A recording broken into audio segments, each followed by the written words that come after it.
So basically, this is a worksheet that we developed for our team for patients with non-small cell lung cancer, and it's we're going to start using it more.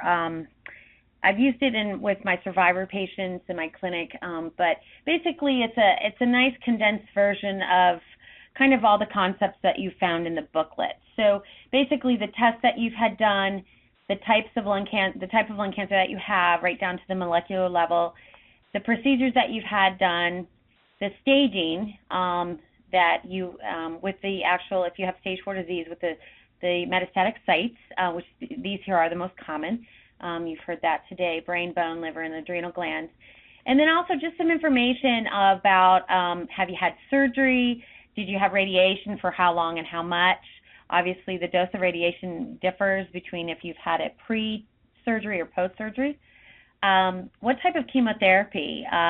Years ago, I started with the lung team over 10 years ago, and I've been in cancer care now for 16 and a half years. But before you used to see a couple of agents, now you see, usually 3 agents. Sometimes people have, at least in lung cancer, they have 2 to 3 agents they'll get at one time.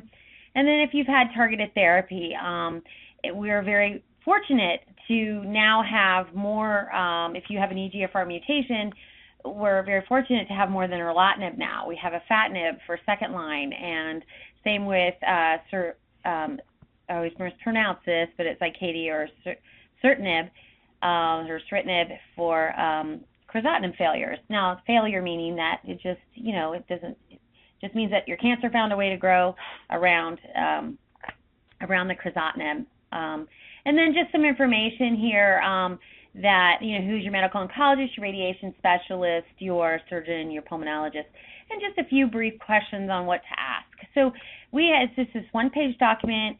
It doesn't replace your medical record, but it's actually very handy to have when you go to your primary care physician, or if you are out of town and you have to go to the emergency room for some reason, and the doctors are saying, hey, what you say, I'm a cancer patient, and then it's just a nice condensed version of your cancer history. So feel free to take this and use this information, but it's just kind of a nice simple worksheet to keep handy. Again, it's not to replace the medical record at all, but it's just for your usability.